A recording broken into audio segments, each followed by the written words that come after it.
What happens when you start to realize that you're always the one who's reaching out in a friendship?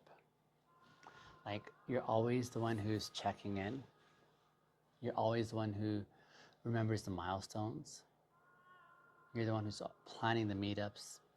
You're holding space when things go south and fall apart. And then in your own quiet moments of need, there's like silence. Today, we're naming the grief of one-sided friendship because it is a kind of grief, not a loud one per se. It's not necessarily dramatic, but it is deep and it can be lonely, and far too often it seems to be ignored. Welcome back, my dear listener. I'm so glad you're here. Thanks for spending the next few minutes. I'm tired at the end of my day, but I wanted to get this video done. And as always, I do want to remind you that I'm not a licensed mental health professional. I'm not a therapist. Consider me as a fellow human being, walking alongside you in this journey, trying to figure some stuff out. I'm someone who cares deeply about friendship that's built on integrity and intimacy. And that for me is a really rich quality friendship. In this series, those two words I define in the following way. Integrity is basically the alignment between one's internal values and their external actions. And intimacy is that courageous and brave act of saying intimacy. These two words are so important for me, integrity and intimacy, and I want to share them in the context of friendship.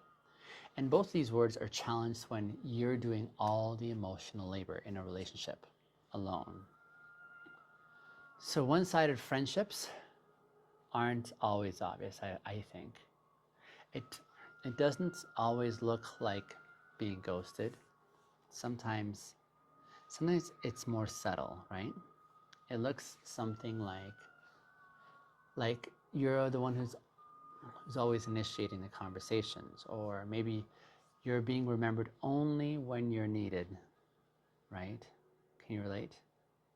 Or maybe you're carrying both the closeness and the care for both sides. You're feeling invisible unless you're being useful.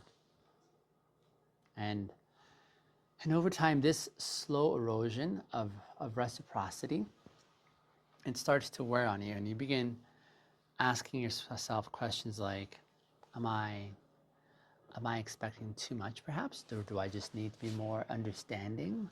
Maybe they're just not good at staying in touch. But my dear listener, here's some sobering truths. Friendship does not have to be perfect, but it does have to feel mutual. And when you're the only one holding the thread, eventually that thread begins to fray. See, here's what no one tells us. No one tells us that the grief of one-sided friendship is not just about the disconnection. It's about carrying the relationship alone while pretending that everything's okay, right?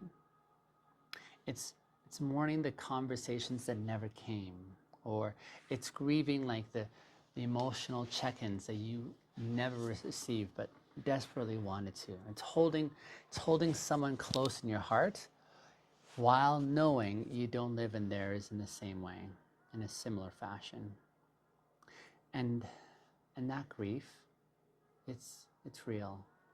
Even if the friendship never ended, even if nothing dramatic happened in the connection, even if you still smile when you see their name pop up on your screen, because grief is not just about loss. It's about longing for what never truly was.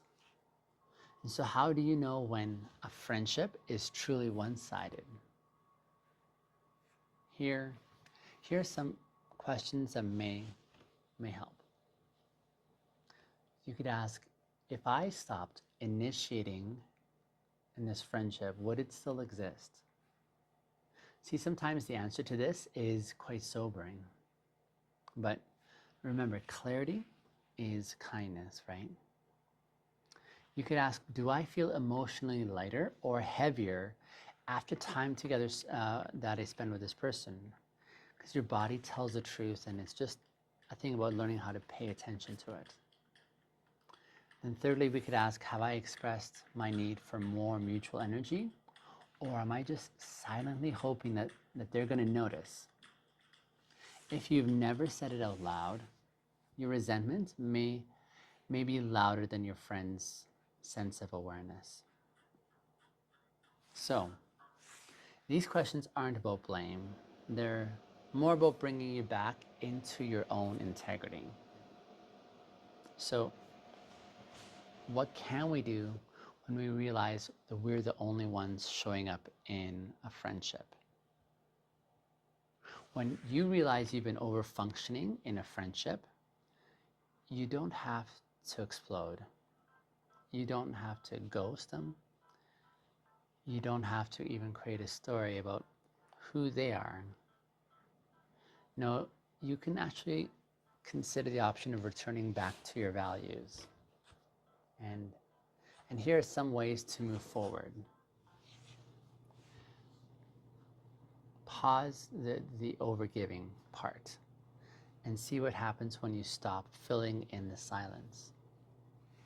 This isn't being passive aggressive, it's gathering data, right? So name what you need, and to do so, try saying something like, I love connecting with you, and I've noticed that I'm the one reaching out quite often. I'd love to feel a bit more mutual energy in this friendship. How does that land with you? See, you can also let the friendship change. If the friendship can't hold the truth, let that tell you something. See, you don't have to force a connection that only survives because you're carrying it. And remember, sometimes pulling back is not punishment. It can serve as protection, because it's you choosing your peace over pretense. And if you've been feeling the quiet grief of a one-sided friendship, you aren't alone. You are not overreacting. You're not too much. You're not wrong for wanting to feel like you're chosen. That's a legitimate thing. You don't need dozens of deep friendships, but you do need reciprocity. You do need honesty. You do need to stop performing emotional labor just to keep something barely alive. And even if you choose to stay in that friendship, let it be from truth and not obligation. Let it be from peaceful commitment, not one out of fear. Listener, in the next episode, we're going to talk about how to tell the difference between loyalty and self-abandonment. Because sometimes the friendships that we stay in, maybe out of devotion, they may be the ones that are costing us far more than we realize. But if this episode has helped clarify something for you, I'd love for you to sit with it, reflect. If you know someone going through something similar, share it. And as always, go gently, my dear listener.